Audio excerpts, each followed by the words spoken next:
windshield. So, all right, again, we're in another location. We're in the compound of Judith and Kerry, and they've been taking very good care of us. And today's the last day. Yeah, so I'm happy to be here, and the message is simple. You're that, but you arrive there seemingly by realizing you're not that. Yeah. First you see you're not that, and then that's that. Yeah. So if you try to get to that's that as what you're not, that's not that.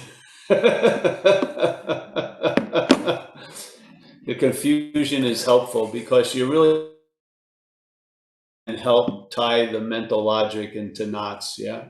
Because it's really the obscuring agent. It's not the mailbox that you think it is. It's not the mail slot. Yeah. You want to keep it busy so the message can get through, so to speak. It's not to you. Please be very clear, at least at this Zoom with these people, that this message is not directed at you. Yeah. It's not directed at you. It's directed through you, hopefully, because there's only one thing we need to miss with the message is you. That's it. I can't miss the message, but one thing that seems to be necessary, I have to miss you. Yeah. So, and how we miss you is to try to overwhelm it in a way. Don't give it time to breathe and regroup and reclaim. We try to just overwhelm it. So when you think you got some idea, we'll throw another idea in there. And we're attempting just to have the system collapse. You know how when sometimes a website gets overloaded and then it just dies. We're attempting to do that in a way. I found that it works because a lot of things I've observed here in this seed assignment. And one of them was this tenaciousness of the mental activity. You can't really call it off. Yeah.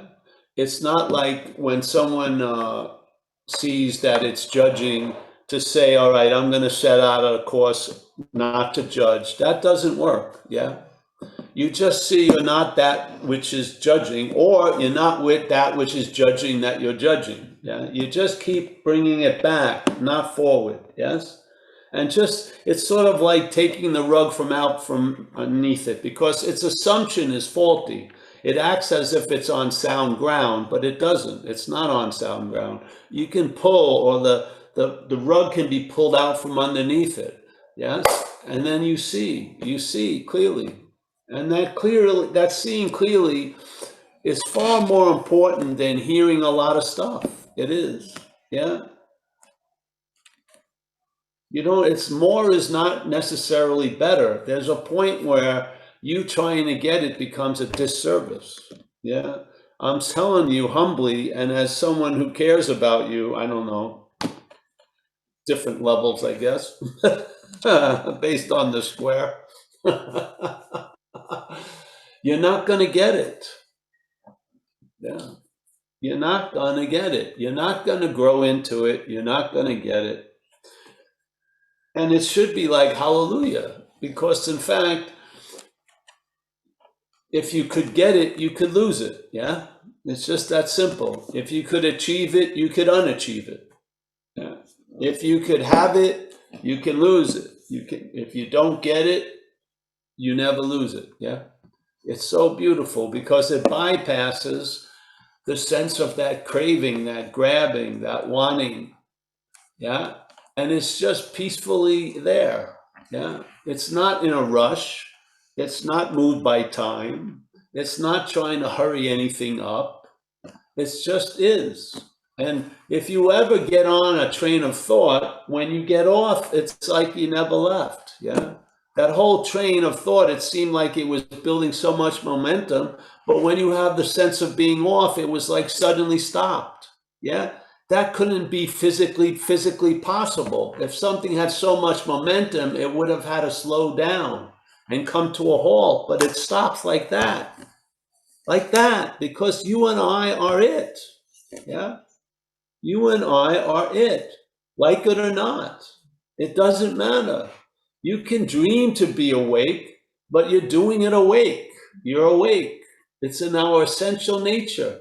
I think most people don't want to be awake, really.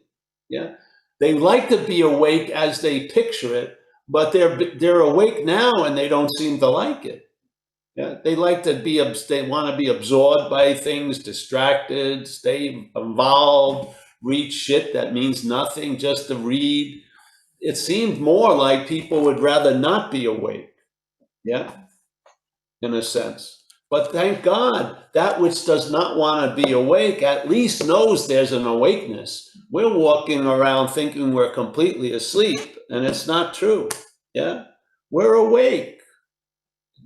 You can seem to be awake to that, or you can seem to be asleep to it. But it doesn't matter. It doesn't change the fact. Our relevance has a role and a place in this dreaming, but outside of it, it has no relevance. Yeah, just like we always say, you could have a dream tonight of like a 5-second gulp of a soda, and then the next like a 300-year epic, and it would take about the same amount of time to wake up from both. Because in what we are, in the awakeness, time does not matter. Does not matter. Yeah. There's no time that you could have gotten something, and there's no time that you could lose it. It's past that. It's before that. Yeah. So, and there's a point of, the closest way you can speak of it is this sense of being convinced. Yeah. You hear satsang, and maybe you hear the statement, whatever can be perceived cannot be perceived. Yeah. You hear that. Okay. It hits one way, hits another way. And then there's a certain point where there's convinced. Yes? Convinced. It's okay. No mas. You'll feel it because things slow down and stop. Things chill out. You're convinced. You're not going to get it. Yeah?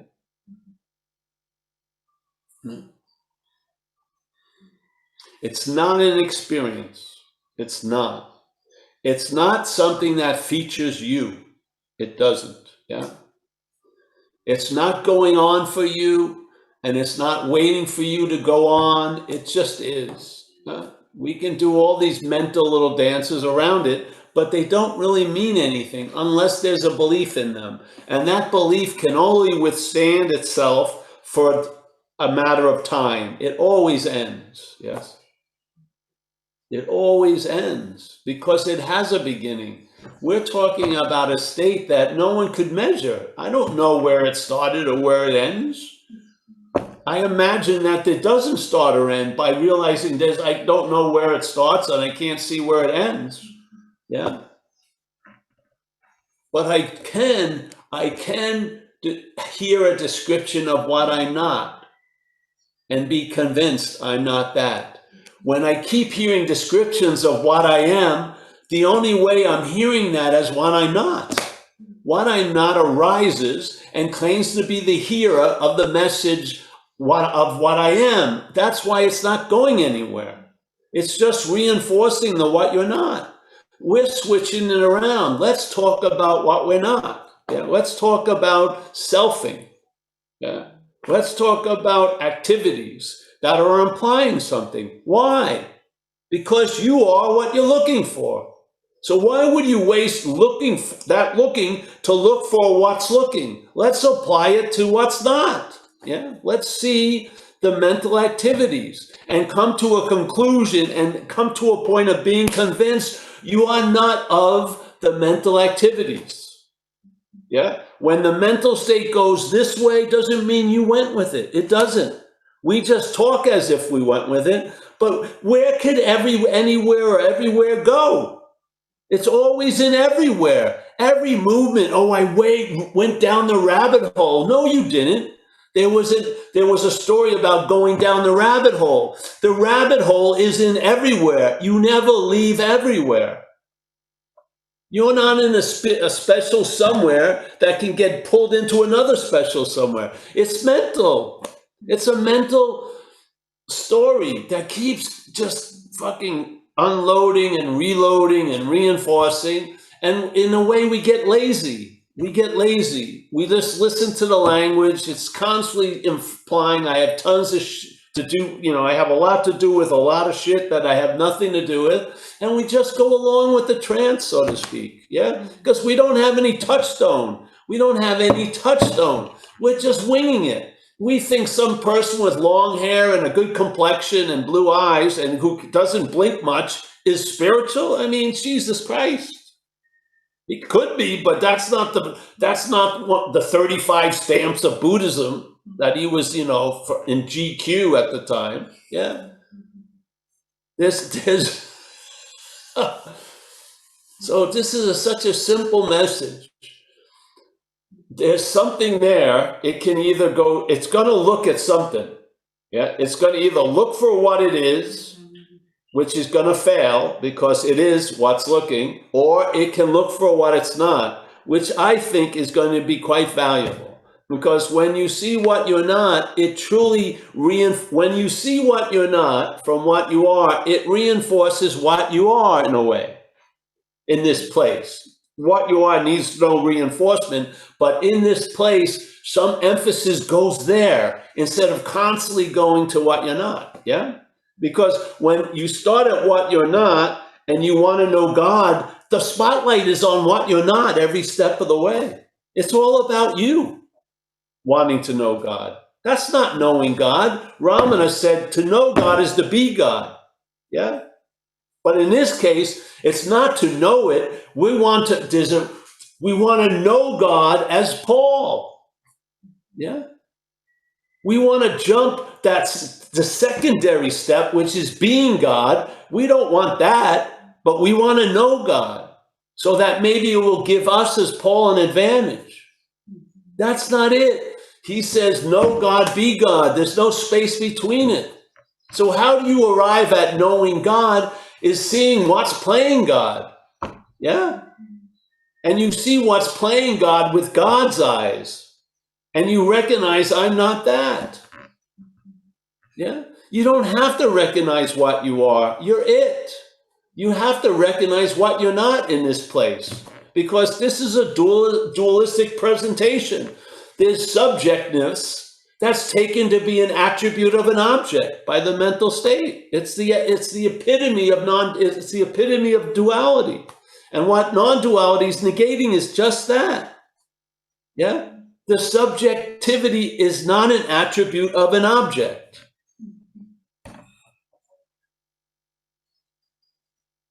The object doesn't have subjectivity. The mental state has wedded something completely different. It's wedded water and oil as if they could mix. So now every time there's an acknowledgement of seeing, it's used to refer to a seer, which is pictured as an object. You don't need to read 30 books, just hear that. That's the essence of the magic trick. The essence of the magic trick is subjectivity is being attributed to an object. So when there's a noticing of seeing, it goes immediately to the referral of the seer. And the seer is pictured and remembered as a body. Yeah? And does it with the hearing, the feeling, the tasting, the touching, the thinking, the doing, everything that it comes in contact with, it uses it to refer. So instead of, there's tons of seeing and there's tons of different things you see, but there's always just one seer throughout all of it. There's one seer throughout all of it. You see thousands of things, and when you remember those things or forget those things, they're both forms of remembering you as the seer, you as the hearer, you as the feeler. Yeah? What happens if you just have a sense of the seeing and you can see the mental activity of referring the seer, yeah? Implying the seer, insinuating the seer, and at some point there's a convincing. You see that what you had called yourself and you and I this whole life was a mental manufacturing. That's all it is. It needs some incredible requirements, which is especially essentially time.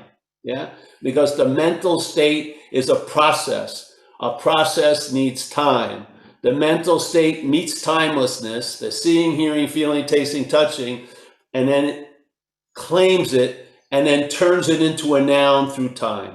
Yeah, and then that noun that came after the seeing, hearing, feeling, tasting, touching is magically presupposed to be before everything. And so now every seeing, the claiming of it refers to the same seer. That's the bondage of self. It's an activity.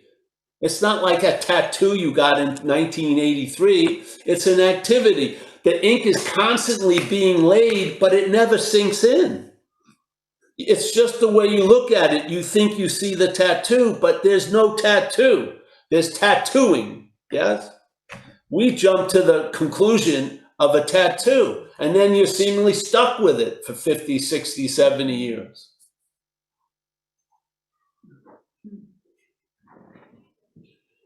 This isn't an experience. It's not a skillful means.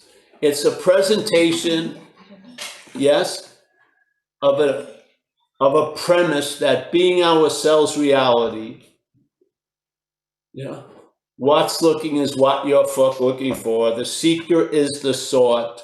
Yeah. Whatever can be perceived can't be perceiving. That should knock you out of the park in a second. Yeah. Just hear that and then listen to the head. Hear it, hear the message. Whatever can be perceived can't be perceiving. And then listen to the head for 1 minute. And you'll see the whole narrative of the head is based on the opposite. Its whole story is based on that which is perceiving can be perceived. I can perceive it in the mirror every day.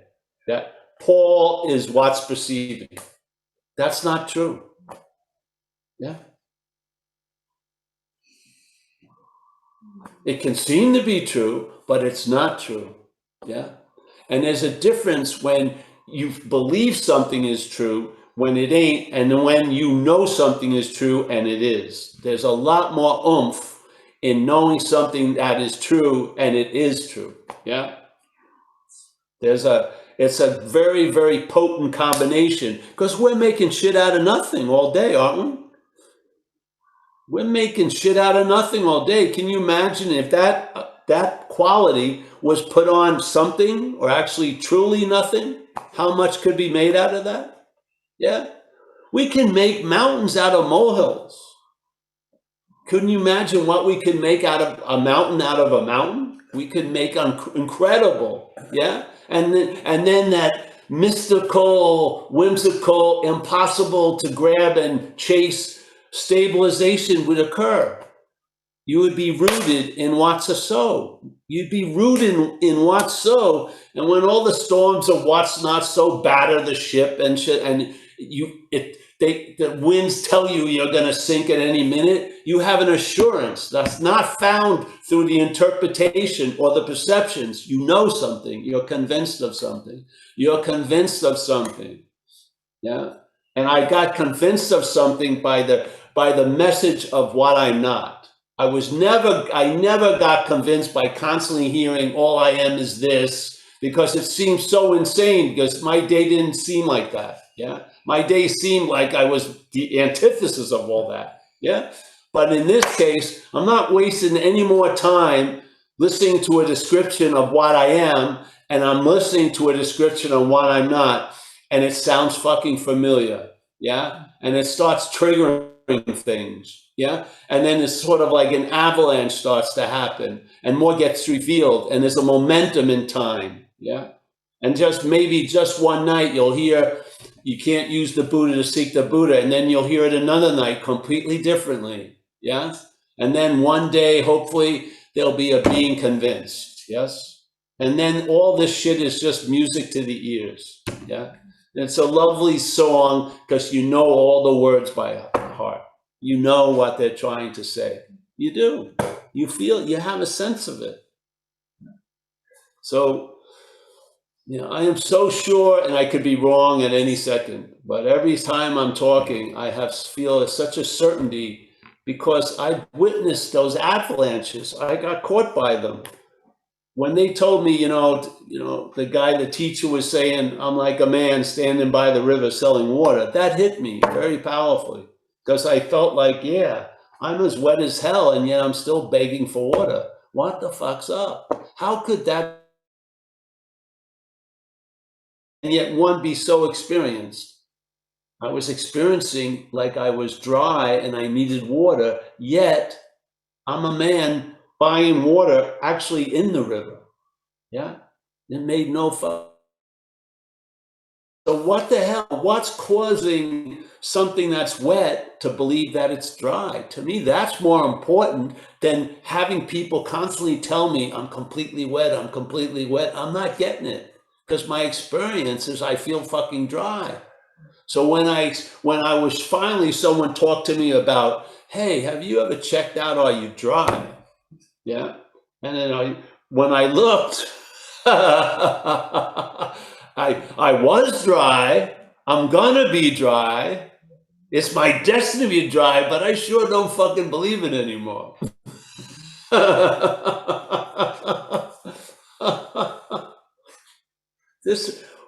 Why do you think is gonna be the immunity to the activity? Us. Us. Yeah. It's trying to convince us. If we're already convinced, it's going to lose. It's just like that story I used to tell about Turkey. And I went to that incredible rug emporium, and they're like the greatest salespeople I've ever met.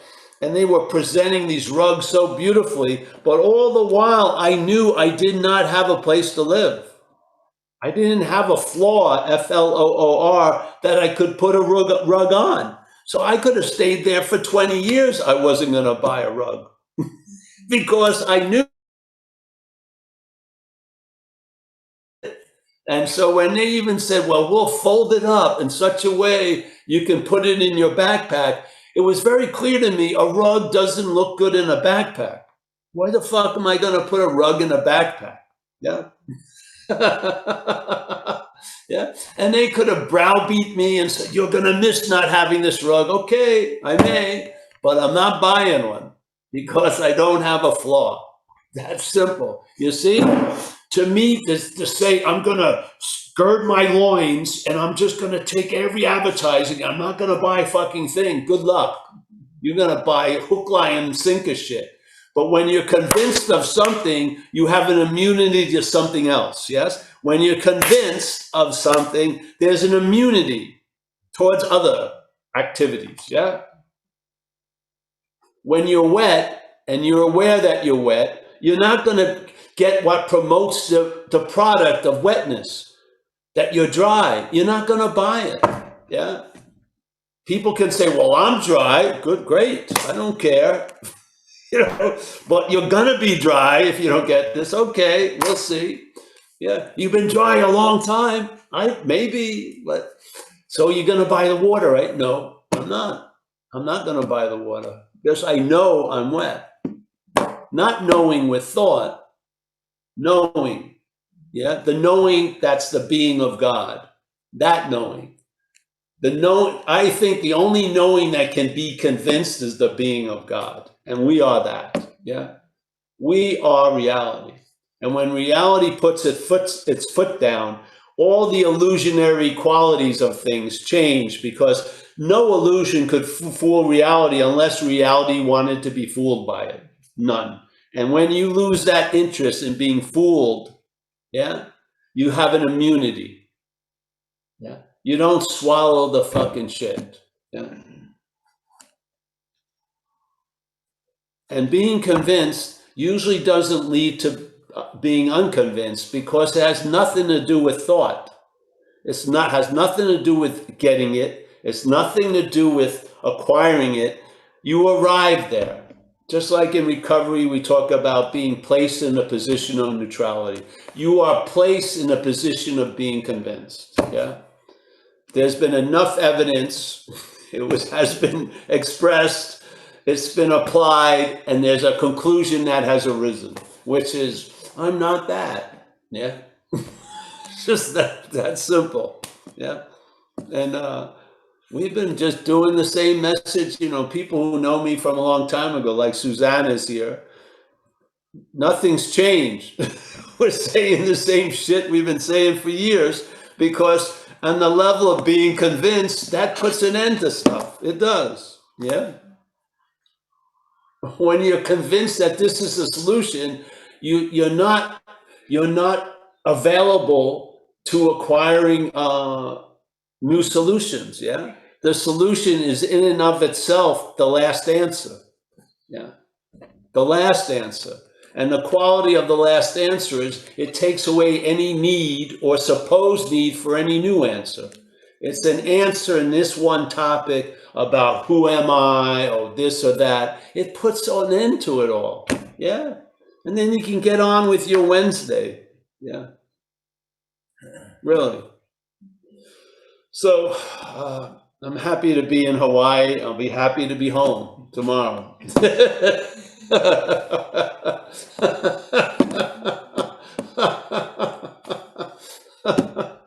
And I'm happy to be here.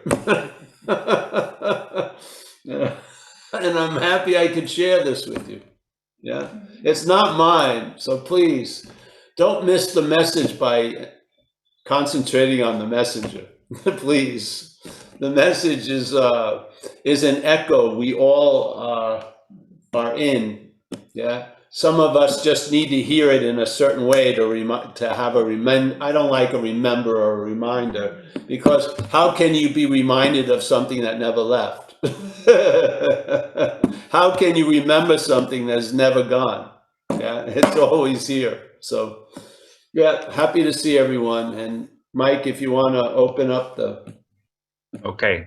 Any of the echoes want to echo back?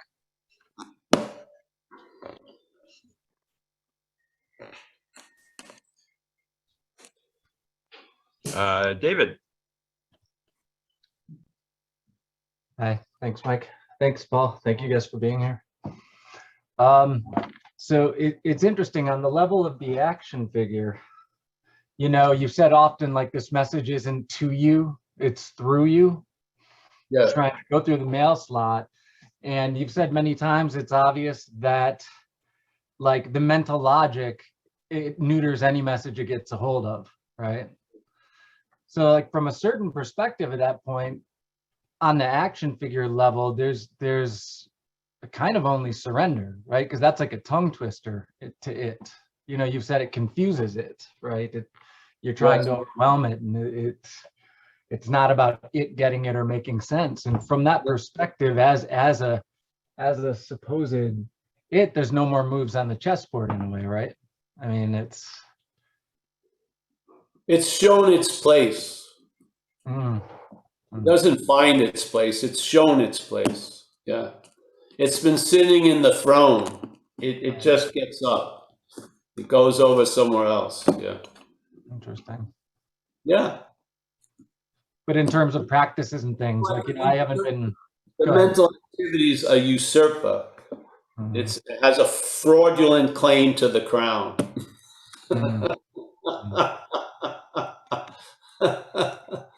Yeah. It's like that in a way. Yeah. Yeah.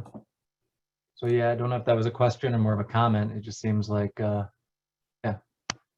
Well, that's the action figure. I think the action figures, it's brought to surrender, but it can display it. And I would say it's one of its highest range notes that it can reach. Surrender, yeah. Interesting. Yeah. Service or something like that. It has its limitations, but maybe it can only play 4 notes, but you hear the theme. Yeah, you know where the music's coming from, not from it, but through it. Yeah, yeah. So I feel surrender is probably the best working attitude for an action figure to have. My feeling. Yeah. Interesting. And then it's left to be what it is on an action figure level. Well, yeah. I mean, I think, you know, there's great relief when you're free from a task you can never complete. Yeah. When you're freed from a task you can never complete, there'll be a relaxation that you can't get through 50 Thai massages. There'll just be a relief. Yeah. There's been a lot of mental pressure and weight put on this fucking image, and it really can't withstand it, really. Yeah, it can. It's like having a half-ton truck with 2 tons on it. The half-ton truck, its specific, its specs tell you it can't hold 2 tons. Yeah, it's not like, you motherfucker. No, it has its limits. You can't go beyond the limits. So you want to bring the mental state to its limit, because the mental logic is insane if you see it from outside of it. It makes sense when you're seemingly in it, yeah? But if you see it from outside, it's insane, completely insane, yeah? So when you get introduced to another logic, see, to me, the message of non-duality has a seamless flow, yeah? Of negation, really, yeah? It negates what's not, yes? You're seeing it continuously, yeah. Not seeing it continuously, but there's not vigilance in it. Yeah, they're seeing it continuously because that's its nature, but it's not vigilant. It's not looking for anything, but it gets freed up in a sense because the emphasis goes back to the screen, not the movie. Yeah, you make the difference between a movie that has 49% of the interest and attention and or 51 is unbelievable. When there's 51% into the movie, you're completely in the movie. Yeah. If there's 49% in the movie, yes, then the 51 is in that, you see the movie from the screen. Yeah. The screen doesn't have to get rid of the movie because the screen is a huge space. It allows anything that appears to appear on it. It doesn't matter what genre, no matter how long or short it is, yes? That's of its nature. So the movie goes on just as it's always going on, but when the movie is emphasized, it has to forget the screen to take itself to be real. It can't see, it's just like when you're in a movie or something and you see the strings. So that jump you thought you saw the fakeness of it, yeah? You saw the strings, the person wasn't really flying, or Peter Pan wasn't really flying, yeah? And it changes everything, doesn't it? It's the end of fucking Santa Claus, so to speak, yeah? You see through it. It's like I had this with this show, The Avengers, that was made in England. When I was a kid, I really liked it, when I was 11 or something like that. Really liked it, Emma Peel and the guy, and I thought it was great. And then when I saw when I was older, the production was shitty. You could see it was a fake room. There was no real outside. When they were in a car, it wasn't outside. It was just a picture of outsideness. But when I was under the trance, it seemed great, yeah? It was the same production. I just saw it in a new light, yeah? And then what? I got disillusioned, but great in a way. It was time for me to stop watching the heroic fucking, person and then just live, yeah? So this is sort of what it's like. The screen is incredibly compatible for movies or anything else that wants to appear. But the movie, to be real, has to exclude the screen. Yeah? So what are you and I with the exclusion of the screen? Yeah? The story of Paul is to actually exclude the screen. Now, it seems crazy that you're going to convince that to want to merge with the screen. I just don't see when it's it's like cognitive dissonance. Its whole thing is to be the reality. How could it allow reality to have a role? It won't. Well, if I go through lifetimes of practice, okay, if you want to, go. But I think there's just an easier, softer way. Give the fuck up, in a way, that which you're trying to convince to go somewhere, first of all, can't go there. Yeah.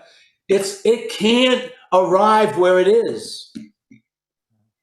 Every step it takes triggers time and distance. Yes. Every movement, every thought, every perception is completely dyed, D-Y-E-D, with space and time. How are you going to see what's timeless through time? It's not going to happen. Yeah? You see the time from the timeless. You don't see the timeless from the time. So let's tell the truth about that. And when you tell the truth about that, there'll be some conclusions that you will arrive at, and there'll be a convincing. Yeah? And then certain agitations just stop, because that's it. Yeah. Their drive to have an answer has been seen to be completely futile. Hallelujah. Yeah. And so when you say it's an awareness without any vigilance, so vigilance is just another signature or vibration of that which you're not, right? That vigilance. Exactly, because you're trying to move something and direct it somewhere. For some, purpose or Trying to use it like, getting a target in sight. Yeah. Right. This is not this. This is more of like they say, a relaxed awareness. You've come to certain conclusions that why would you be looking for something you can't find? There's going to be at least you're going to see that which keeps looking for it's not you, because it's a super clear something there that says you're not going to find it. So that which keeps looking, you realize isn't what needs to be convinced. Yeah. There's another aspect. There's another mail slot. There's a direct line. This middle person that we try to get through and cajole and get it excited and inspired, yeah, and it just deflates at the neck, like in a second or two, yeah, is something to bypass in a way. It's not the chariot of the gods. It's a Toyota. So it has its role. It's great in a lot of ways, but to have it as you, it's too tight a fit. It really is. You ever have walked in a shoe? You like the shoe, but it's too small. Oh yeah. You're trying to convince yourself that your toes will get used to it, but it's just too small. You can talk all you like. It doesn't fit. I just got rid of a pair like that. Yeah. It doesn't fit. Yeah. But I think I look better in it, but it still doesn't fit. So usually practicality wins out on the end. Yeah.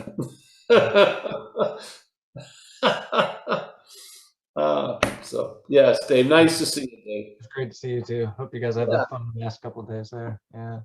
Day there. Thank you, Paul. Thanks, David. And James wants to make sure you're here until 8 o'clock. All right. Can't let the good times end too quick. Aloha, Paul. Aloha. Okay, so give me your feedback on how I was approaching this. So well, first of all, let me start with, I'm not this. Okay. And then when you started speaking and the way you gave the talk today, I just said to I didn't say, I don't know. Well, it's hard to talk, but anyway. Okay. All right. So I just said, look, I don't care what Paul has to say. I just don't care. I don't want to care. So I just, and even that, I said, I'm not this. I'm not that. And I kept saying, I'm not this. And I said, I'm not even that. And then I just let the words, I was like, fuck the words. Who cares? Let them be. I just let them go through me. And I didn't try to comprehend it. Now that in itself was very relaxing. It was relieving. It was like, all right, I don't have to figure anything out. I was relaxed. I don't know if I got anything out of what you said, but I don't give a shit. Just fucking went through and There you go. Yes. That's a good way of hearing it. Yeah. Not Yeah. giving a shit. Yeah. Yeah. See, the thing is, all right, something comes through the door, and the first mental thing is to comprehend it. Yeah.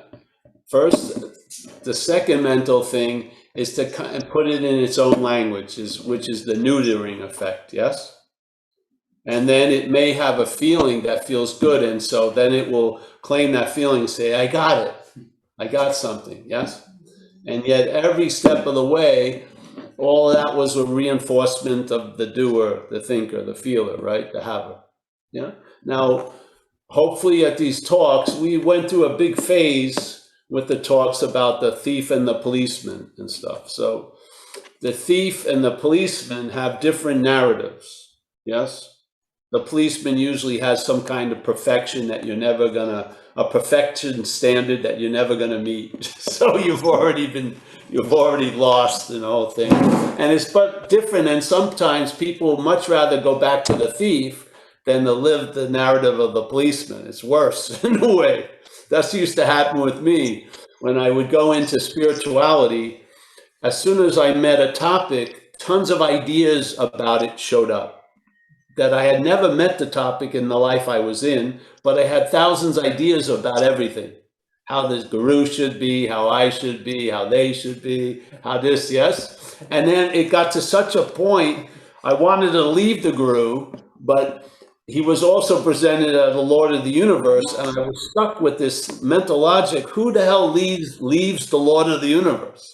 So I kept trying to stay and go. Should I stay or should I go? And the only way I could actually get out of there was get loaded. When I'd go back and use drugs, and then I didn't give a shit, yeah? Because I went back to the thief world where I'm free from all this fucking perfection. I gotta be this and that, yeah? But the thief world ends me up in jail a lot, or getting arrested, or it has there's a lot of rude awakenings from that little narrative. So the thing is, I can't be free in either of them, in a sense. Even as an action figure, I'm stuck in one, and then it's worse than the policeman, because then it's demanding perfection, and I can't do shit.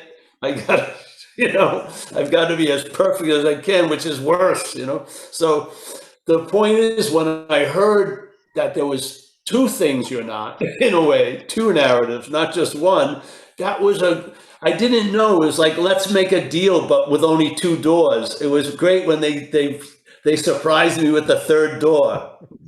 You're neither the thief nor the policeman. I picked door number 3. I went through the first 2 doors, but no more deal. I'm taking door number 3. Yeah. So then there was when I seemed to get convinced of some of these ideas presented through non-duality, I was freed from both. Yeah. There was relief from both, not from by being the other. Yeah. I didn't get relief from the thief by being the policeman. And I didn't get relief from being a policeman to being the thief. I got relief from both, yes?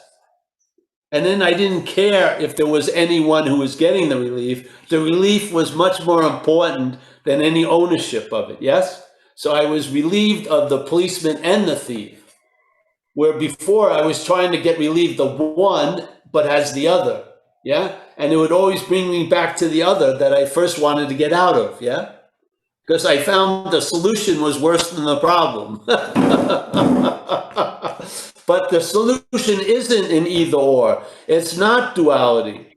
There's a third door. You're the seeing of the thief and the policeman. Yeah? When you're seeing the thief, you're not the policeman. Yeah? And when you fucking run away from the policeman, you're not the thief. You see them all. You see it both. You're not that. Yeah? And you get the third door. And the third door, there's no prizes. It's just emptiness. Beautiful. Yes? You get nothing. And that's what I was looking for my whole freaking life. Nothing. Nothing. That nothing had never changed. It had never been added to. It had never been subtracted from. That was mostly important. It just is. It's always been open, like the gateless gate. It's always been available, the open secret. What was really the unavailability was my allegiance to a mental activity, really. Yeah. You're being withheld because you want to get it. And that thing that says it wants to get it doesn't want to get it. Yeah, it doesn't at all. It never will, really. It wants to act like it wants to get it, to keep you under sway, but it doesn't. Yeah.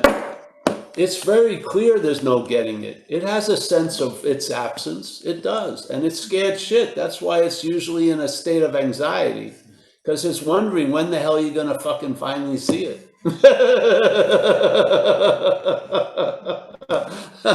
And then the gig's up, really. And then it's just sort of, it shrinks and goes to its place. Yeah, it does. You know, thinking about coffee and a new pair of pants and, you know, how can I look better on Zoom without a complete facial and hair makeup change? Get changed, play with the, my friend said I can play with the settings. So I go, I look better. Yeah, and then you can have some laughs at your own expense, finally. Jesus Christ. You're looking for people to amuse you. The greatest amusement park is right where you are. It's talking about its ride right now. See, the thing is, really, we're not in an amusement park and we're not on a ride. This is the ride. This is the ride. This is the ride. Yeah. It wants to bitch about the ride and it believes it can get off of it. But when everything is said and done, this is the ride. Yeah. Yeah. So anyone else? Thank you, James. They'll probably go past 8 o'clock now. Fantastic. Yep. Thanks, James, because John James is from Long Island too, right? Because now there's John Luna. We're going to have a giant arm. We're going to have an army of Long Islanders. Yeah. What's up, Paul? How you doing? John Luna, guest Yeah, appearance. Yeah. I had to The come Luna back. Cycle, we're going to call it. We're going to call you the Luna Cycle. That was The new John moon, Luna Cycle. Yes. or full moon. Anyway, I was just thinking to myself, you know, your message gets me back to zero. It always does, which is nice. It's that clean slate feeling. Yeah. And then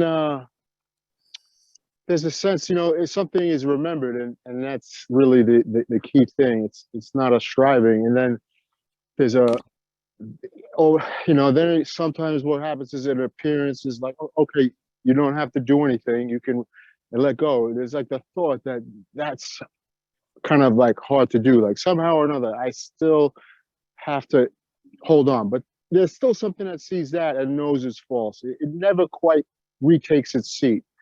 Yeah, But good. But the thing that I just would maybe you could see through my confusion here maybe is that it seems that there's a lot of conditioning coming up that's sort of with the message is that you can't really be at peace and be free until you figure these parts of your life out. And that will pull me in.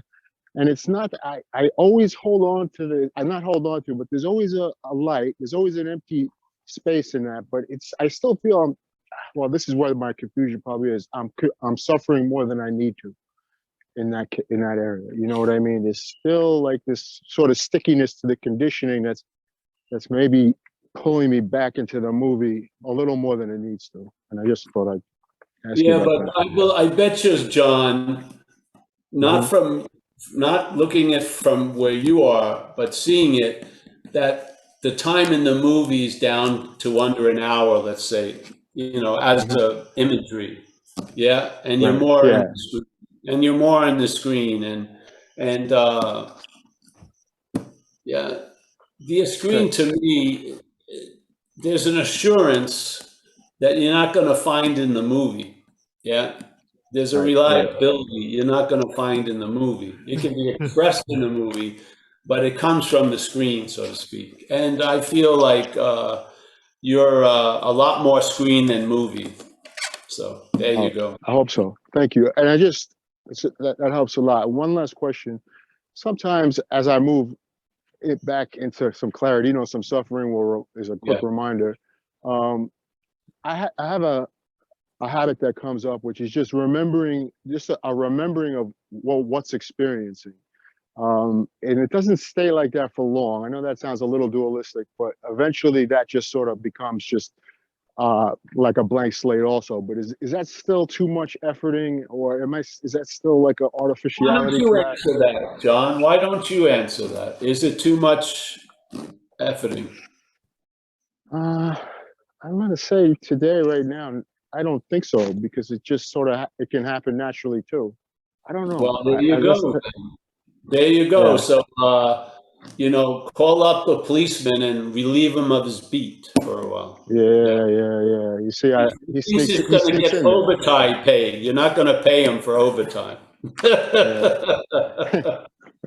He could be clever. It's clever, but I have the last call. But sometimes if you just stop and just ask yourself, what is it you know that you don't want to know? Something is clear there. Yeah. What is it that you know that you don't want to know? Okay. Thank you. Yeah. Thank you, Paul. I appreciate that. Yeah. The answer is before the question, not after. So what is it that you know that you don't want to know? Yeah. Okay, great. Thank you so much. Appreciate that. Thanks, John. I like how I can be with a bunch of squares that can appreciate one saying that, that we appreciate being brought back to zero. Yeah. Yes.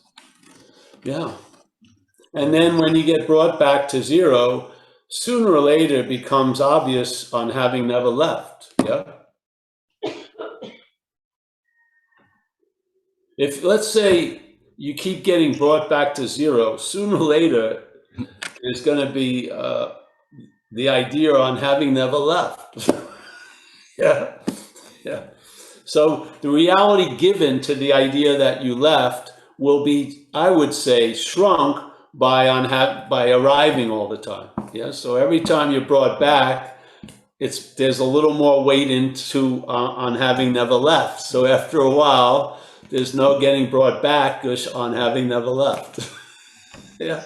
So getting brought back is something.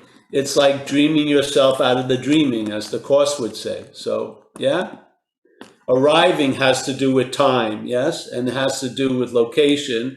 And usually, when you arrive somewhere, it's not where you are. Yeah, you go somewhere. Yeah. So we're using that to keep arriving back to zero. And then instead of when you get off the plane and they say aloha, they say on having never left. Then you feel the thing and you've got the flowers on already. And then life will look like you're arriving and arriving, but each one of them is held in sooner or later on having never left, far out. Yeah. This thing takes you down a hole, but it ain't a rabbit hole. Yeah.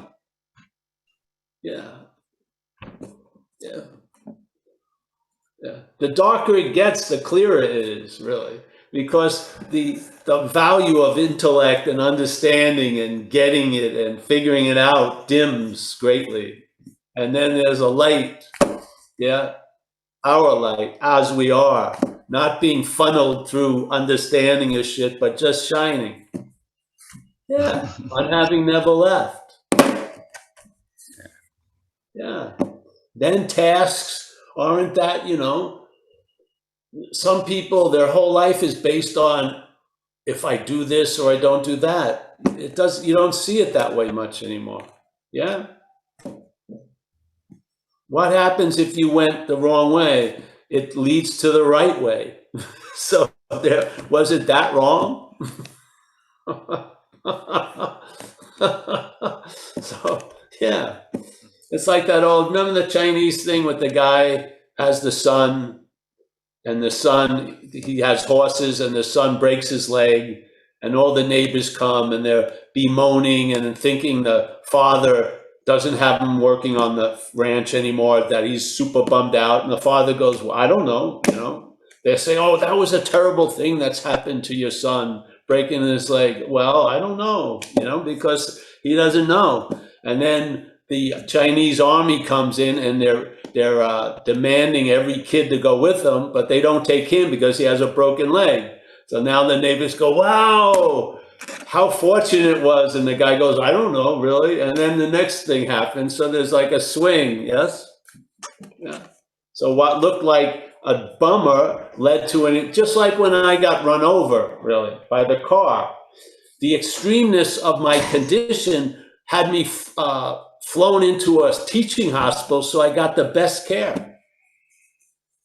It was the severity of the damage that I went under that allowed me to get the best care.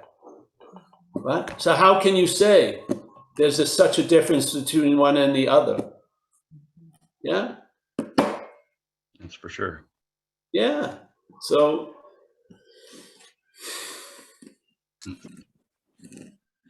there, you know, let's say if you had a piece of the pie and your kids are acting as if they're hiding the pie, yeah? But you're assured that you have a nice slice of it. So they're believing they have withdrawn the pie and that you're pieless and shit. And so you act it out and you get, where's the pie? But in fact, you're quite assured you got a slice of pie. you know what I mean? Yeah.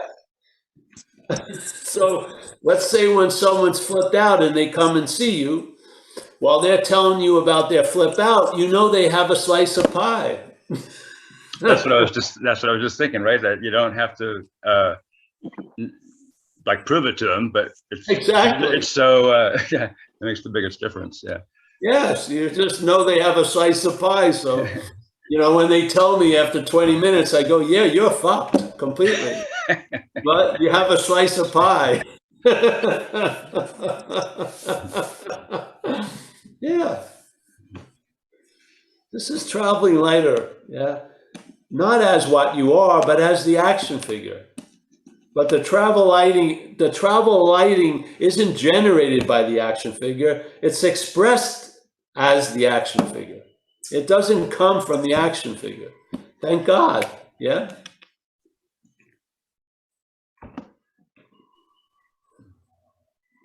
Paul is not traveling light, as if Paul had a choice and he could travel heavy. Paul is an expression of traveling light. Yeah, it didn't cause shit, really.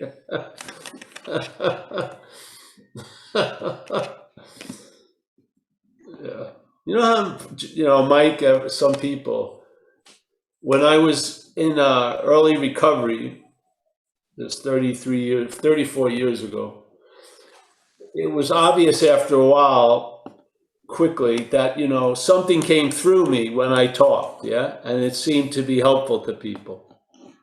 And it was just seemed obvious I should make myself available for that something to take over, yeah?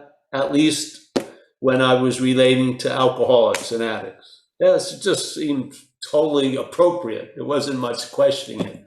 And I had thousands of examples of being in tons of different conditions and circumstances that my head would believe would prohibit me from being useful, and I was used every fucking time. It didn't matter my condition, yeah? It was super clear, and I got convinced a long time ago that something is doing through me what I can't do myself, yeah? I don't think it's a something, but the language. And therefore, my showing up to the talks isn't based on my conditions. Yeah. If it was, I wouldn't show up most of the time, because my head would have me convinced that I had done something bad and I can't be the carrier of the truth. It's all bullshit. If you're willing to be used, you'll be used. Yeah. Yeah. So, we just put it out there. You know, something convinced me in life of a few things. Yeah. And those few things were enough to turn the the Titanic in a new direction. Yeah. Yeah. And then in that new direction, when I looked back, I saw what was back completely different. As when I was looking from it, I saw it completely different when I was seeing it. Yeah, completely. Yeah. So, somewhere it looks completely different when you see it from everywhere than everywhere looks when you see it from somewhere. Looks completely different, I swear. Completely different. They're both seemingly there somewhere and everywhere, but it's completely different. So the emphasis of the talks is really, it's no sort of not location, but it is. We want to look at the activities that imply what we're not from what we are. It's not a heroic test. It's there. It's available. It's happening at the same time. The other thing seems to be happening, which is looking for what we are from what we're not. They're both happening at the same time. One is a timeless event. The other one is time. Yeah, but they're happening now. Yeah. The emphasis is based on where, in a way, the leaning. Yeah. Are you leaning into the what's happening so you can see the other? Mhm. Or are you constantly leaning the other, looking for what can't be found? Right? Neither views change anything. Yeah. In a way. Oh, everything is awake. You can seem to be asleep to it, or you can seem to be awake to it. Yeah? Seeming to be awake to it is traveling lighter as an action figure. Seeming to be asleep to it is traveling lighter, but no, traveling heavy as the action figure. Yeah, but you can even travel light in that, really. Yeah. So, yeah, thank you. Are you ready for Jim? I'm never ready for Jim. Where is he? Uh-oh. Oh, here Hi, he Paul. comes, Jim. Hey, Paul, calling you from California here. Hey, how are you? Man, some of the stuff you said was so funny. I had a lot of experience in sharing meetings, in 12-step sharing meetings. So I feel like I just had this urge to share, okay? Yeah, great. A couple of days ago, I'm going to try to make this story simple because it can be complicated, but a couple of days ago, the I or the me or the self dissolved. It was weird. It was kind of easy, but it was surprising. And then I was like sitting at my desk like this, okay? And I suddenly realized, well, I'm gone. Well, what's still here? And it was weird. I couldn't quite describe it, what's here. So the word emptiness came into my mind. I thought, cool, okay, that's like nothing. And then I began to look around. I noticed an amazing thing. And when I use the word I, notice I'm not talking about Jim, the person. Yeah. I'm talking about something that I can't even describe, okay? Let's say a presence. I don't know what to call it. And I'm not going to try to call it anything. But I began to look around. I noticed an amazing thing that I'd heard, but I had never really gotten it, that everything is simply happening. Nobody's doing it. Nothing is doing it. Everything is simply happening on its own. And it was electrifying. And because the me was gone, I felt like I was out of this box. I felt totally free. So I thought, well, man, let's see what this is like. So I got up out of my desk and went outside, and I don't have a car. So I started riding public buses because I wanted to test this thing. And I could see no matter where I went or what I did, I could see it was simply happening. Nobody was doing it. The bus was happening. The driver wasn't driving the bus. Happening. God, it was almost scary in a way. and some weird shit happened on a bus. A real weird guy scared me, and I got a little frightened. I thought, oh God, my me is back, but it wasn't. And I could see that it was happening. So I'm going to try to make this story. This story could go on for a long time, but I'm going to try to. Yeah. I was riding these buses and transferring and making mistakes, but I wasn't taking it personal. And I realized this is just happening because without the me there to water it down like this is happening to me, or I shouldn't have done that, it just seemed like it was okay. Everything was just simply happening. And so I said a couple of days ago, since then, it's all sort of like begun to kind of come back to normal. But the thing that's really curious about it right now, and it's still happening, is that when the me tries to come back up and tries to reappear or take control or come on heavy, I see it like I see Santa Claus. It's not real. I see it as a phantom. And the moment I recognize it as not real, as a phantom, it kind of, it loses its power. It kind of like dissolves back. Now, I'm not talking about some fancy mystical experience, but the ability, or at least the opportunity, let's put it that way, to see myself, my ego or my false self or my I or whatever this me is called, as a phantom and not real is an amazing feeling, because I feel so safe and I feel so free. I don't have to worry about this little fucker coming around and messing things up. And the other thing that was interesting, when I realized shortly after it dissolved and I realized that everything is just happening, I didn't need to know why. I didn't need to explain it to myself. I didn't need it explained. I could just see that everything is simply happening. And I don't need to know why. I don't need an explanation. Now after a little bit of time with this, I realized the reason I don't need an explanation is because there's no me there wanting to have it figured out, have it explained, tell me all about why this happened. How did you lose yourself? I can't even explain how I lost myself, but it's amazing that without that fucking me there, there's no need for explanations. If I do something wrong, I don't have to beat myself up about it. If I do something right, I don't have to take the glory. It's an astonishing thing. But the best part of all, for me, at least right now, is the fact that when this little asshole tries to show up again and fuck things up, I see it like Santa Claus or the Tooth Fairy. It's a total phantom. It's like, I don't even have to tell it, buzz off, get the fuck out of here. Because the minute I see it as Santa Claus or not real, it isn't real. It just simply isn't real. I don't know what else to say about that, because what's still here, I can't explain it. Without a me, I don't know what's here. I don't know how to describe it. I don't even know what to call it. I mean, I've heard all these words all my life.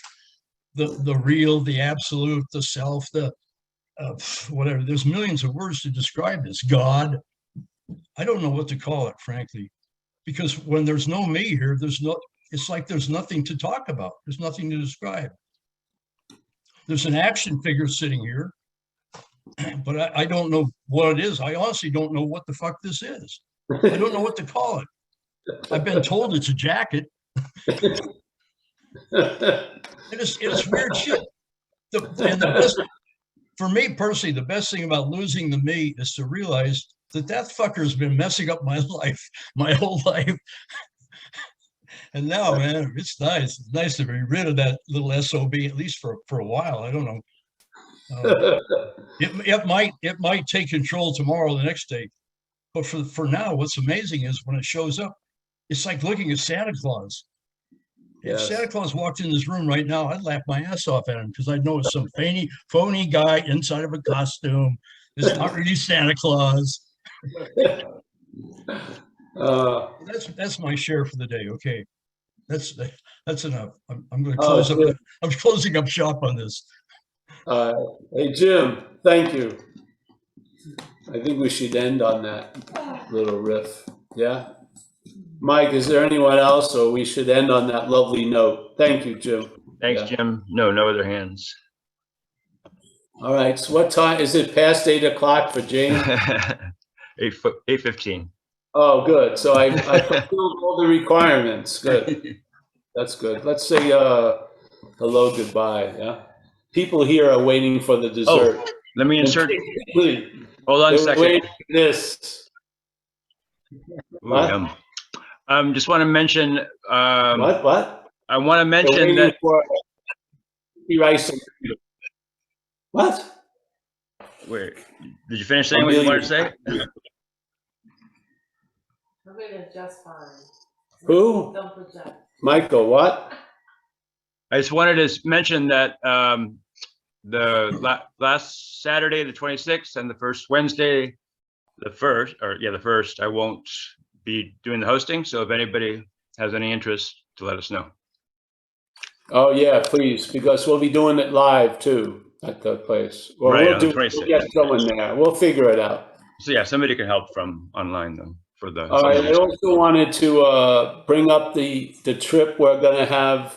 I think I'm doing a retreat in June that I'm not paying attention to in Colorado with a group called Awakening Together.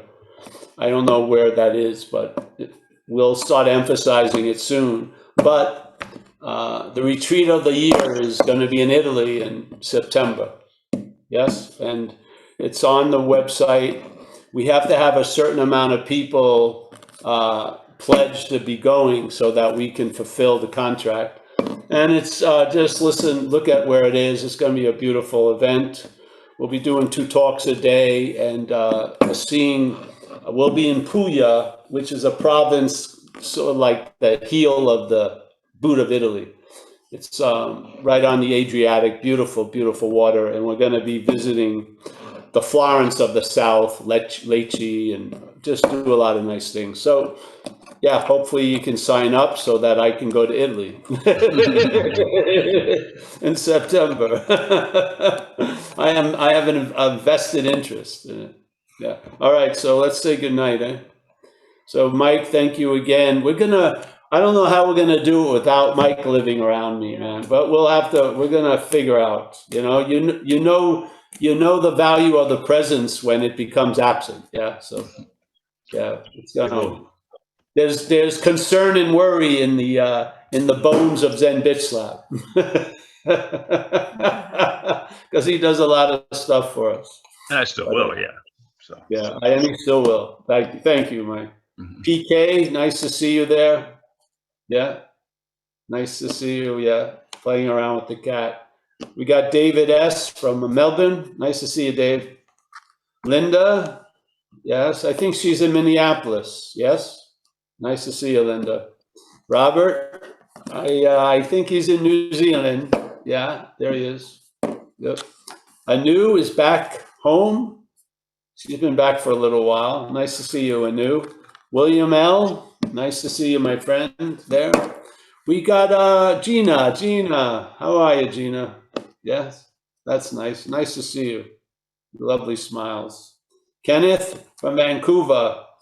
Yes, he's our Buddhist scholar in residence. Yes, nice to see you, bro. James, pleasure. Long Island forever. We got Susan.